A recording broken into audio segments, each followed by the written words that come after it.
Hi there. Welcome to this week's astrology forecast. Just like to point out and remind you guys, I use special techniques in astrology, things that came from books that are completely out of print. Like my grandmother was an antique dealer in London. And some of you know those old maps you've seen about Tartaria and things like that. Well, she had some of them. I mean, they were in her store. She died when I was 2, so I never really met her. But we had some of that stuff when I was little. By the way, just for the algorithm, this is all for entertainment purposes only.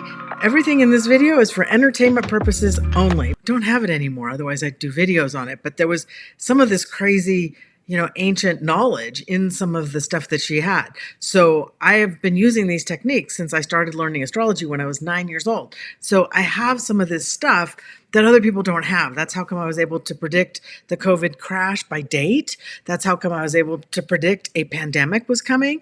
Back in 2019, I was predicting it. I said it was going to affect everyone on Earth by February of 2020. Of course, lockdowns around the world at that time. So just want to point out that, I'm going to give you some insight here that you can use, and that also you're not going to be able to find other places. And I'm going to try and teach you a couple things if you want to learn something about astrology yourselves. So what's going on this week? Let's start with that. Well, lots more horrible, horrific stuff is being revealed about the Epstein files. And of course, I said that was coming. And we haven't even gotten to the major eclipse on the 3rd, March 3rd. That's a total lunar eclipse. I think in my last video I said solar eclipse. Sorry, I thought I double checked. Anyway, it's a lunar eclipse. And it's going to reveal something huge, okay? It's going to reveal even more. You think you've been seeing a lot so far? Get ready for March. It's going to blow your hair back. That's going to be really scary and intense and heavy duty. And, those of us who are conspiracy theorists, it's not like we want to sit there and go, we told you so. But it's like, hello, wake up. Come on, man. You got to understand that this world is not how it's been painted to us. And the fact is, we are the power. It's not them, us. We are the power, and we need to take it back. We need to take back our psychic, energetic power. So that's what I'm going to point at for this forecast this week. But of course, Mexico, there's a whole bunch of violence happening in Mexico. This is a big deal. So if any of you have watched the TV show, the Netflix show Narcos, which is about Pablo Escobar, which was, he was such an incredibly wealthy, successful dealer of drugs. And he, the whole story is pretty crazy. And there was insane amounts of violence that came out of him and his power. And that was in Colombia, which is much further away than Mexico. And Mexico is going through it right now, right? So violence has erupted in Puerto Vallarta, and they're speaking about Guadalajara also, but other cities in Mexico are experiencing other violence, which we're not hearing about, okay? This is much closer to home, much closer to the U.S. than the Pablo Escobar stuff that took place in Colombia. This is close. And so you've got to be aware that the networks have much deeper tentacles into the U.S. now than they ever did before, back in, the 80s and 90s and the era of Escobar. So what's happening now is that, areas such as California, Arizona, Texas, Colorado, where they have major outposts with these networks, there will be things are going to come up related to those places, okay? And then there's stuff that's going on. Deep underground truths, let's put it like that, deep underground truths, because for whatever reason, other people can say things, but if I say them, the algorithm freaks out and can't handle it. I believe it has something to do with frequency and vocal tone and the ability for my voice to actually reach people when many people do not have that frequency. Anyway, the issues that are going on in Mexico can easily move across the border, and we're going to hear about a lot of things that are underground, okay? So in Narcos, in the TV series, there's a whole, section that's devoted to the tunnel that was, built into the prison to bust one of these rug dealers out of his incarceration. That wasn't Pablo Escobar. That was someone else. Anyway, these are historical facts. You can go watch the show. You can look it up. This is all in our public entertainment in the Netflix series, so you can verify it. So I spent time in Puerto Vallarta. So I know it pretty well. I mean, not a ton of time, but we were on the northern end of Puerto Vallarta where we stayed, and went through a few different places that are well known, well traveled.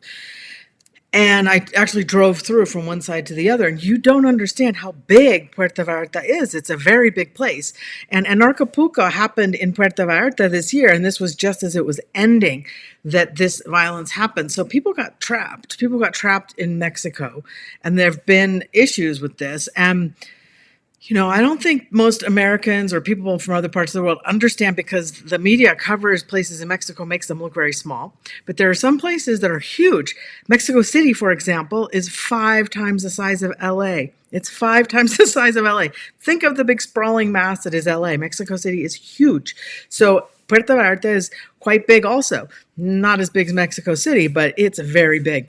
And it has areas that are extremely wealthy and look almost like Beverly Hills. I mean, they're very like California looking in certain areas. So it is, it's a very, there's a lot of population there. There's a lot of people. The event, Anarchapulco, was happening there this year. I did not feel called to go, and I didn't get a lot of detail on why, but now I'm glad I didn't. But I want you guys to understand that this stuff it's not as separate as we have, we always think it is, because we think of it as in another place, but it's actually not as separate as we think. So I want you to be aware of that. So I talked a few weeks ago so Mercury right now is slowing down. A few weeks ago, I talked about the degree that Mercury turns retrograde. It entered the shadow at 8 degrees, and then it turns retrograde at 22 degrees, both Pisces, right? So those degrees between 8 and 22 are significant because they're getting worked over 3 times, but they're being followed up by the Sun and Venus and Mars. So these are going to be,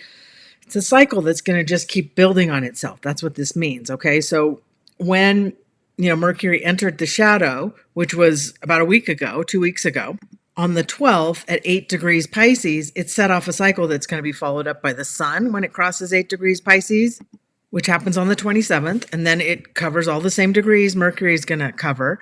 And also Venus crossed that 8 degrees of Pisces on the 17th, and then later on Mars will cross that 8 degrees of Pisces March 13th. So we have the Sun, Venus, and Mars amplifying the cycles of Mercury. So it gets a little complicated, why I don't always break it down like this, but I want you guys to understand that we have cycle upon cycle upon cycle upon cycle that are repeating the events, the issues that are basically going to be lied about in the public during the retrograde. Okay, so retrograde starts on the 26th. So it's this week, right? It's Wednesday.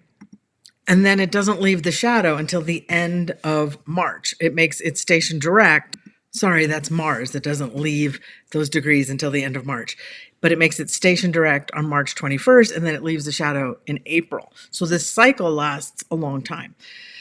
And it's going to give us a lot of falsehoods about events that are true and real and happening, okay? It's going to spin things, and then after it station directs and goes into the forward motion, all the effects and the truths are going to start to hit, maybe not in information, but in events. So things are about to get pretty amped up, like extremely amped up. And in a lot of ways. So other things that are happening. Japan just hit a crisis, and then they basically lied about it. So, we'll just pretend everything's fine. So they're at crisis levels with their bond market. So they're in crisis mode. So they, that's affecting the rest of the world, okay? Because of the Japan carry trade, the yen carry trade, which I'm not going to explain. You can find lots of people who give that information out here. I'm just going to say that it's going to hit layers of impacts over this period of time that I'm talking about during the retrograde Mercury. Them just saying, we're going to keep it quiet, we're not going to talk about it.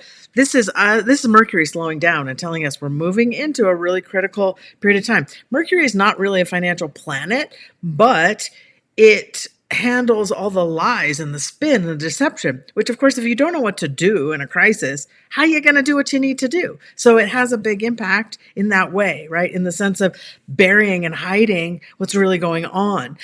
And that's what we're going to see through this retrograde, through March, right? Into March, deep into March. And the big eclipse is happening on March 3rd. Okay. So March can be really explosive. We can see some very explosive things happening early March. So brace yourselves, because things are getting really wild out here. Things are getting really crazy. And what's the saying? You can ignore reality, but you cannot ignore the consequences of ignoring reality. We're about to hit one after another consequences of ignoring reality. That's what this cycle looks to me like. And it looks like, the Mercury stuff is all about sort of hush, hush, hush, hush. We'll hide it over here. We'll print more money. We'll make it look like it's not really happening until, bam, they can't hide it anymore because the consequences are front and center, and smacking them over the face, giving a roundhouse kick or two, boom, boom, boom, a little martial arts movie, a little Bruce Lee happening for entertainment purposes only, boom, boom, boom. It's going to be like a series of, things happening more quickly than maybe anticipated. So brace yourselves, be prepared. Of course, I'll just quickly want to look at silver. So as you can see here, silver basically shot up on news of world conflict, violence, because that's what happens. Silver does that's what it's for, right? That's why we have it. It's good for silver, bad for the world. So I just want to show you guys really quickly, give you a little, this is the most basic chart pattern you really need to understand. It's called a bull flag, okay? And it is bullish because it is a bull flag. Now, no pattern is 100%. Sometimes they don't actually happen the way they're supposed to, but a bull flag generally breaks to the upside, which this did, right? It came down, came to the sort of, prior to the end of the time frame of the bull flag, which would have taken us all the way out here to the 27th of February, but it broke out. It's gone up. So generally the move is going to take us to somewhere around 107. So we could expect silver to keep going up to about 107. It could even go up this high, but we can expect that much of a move. Now, I don't trade paper on silver, but you could if you wanted to, because, this is where we're at, okay? And silver, it's the best investment, in my opinion, you can have, because you hold it, nothing can happen to it, no EMP can hurt it. I mean, I'm a big fan of crypto, and I see that as the replacement system, but you got to be able to hold it through drama and chaos, right? Whereas, silver, you just hold, and the drama and chaos only works in your favor. So there you go, a very basic pattern called the bull flag in silver, which we'll see us going up higher. And long term, of course, silver is going to go to astronomical numbers. So, am I trading this? Not really, but there's some strategies I've been talking to members about that I do get involved in, and I talk about it, and of course have more details, more specifics for members. I mostly focus on more of the prices, price targets, and the patterns, and what I see coming for crypto in the members area and the time frames for that, right? So the Bitcoin crypto astrology forecast will come out tomorrow. Make sure you're subscribed. You can get that. Get notified that that's coming out, because I will talk about it. I talk about it every Tuesday, and that's where we are. So if you want more, go check out my site at auraright.media. Make sure you subscribe, because you'll get the free, success first aid kit, basically. And it's about a lot of different things, very practical things that can set you up for success no matter what comes next. Okay. And that's what I like to see. I like to see the real people of the world set up for success, because we know the powers that were are a serious, serious problem. And even more explosive revelations, even more explosive truths are going to come up. So as we head towards this lunar eclipse on March 3rd. So brace yourselves. So I'll talk to you later. Bye.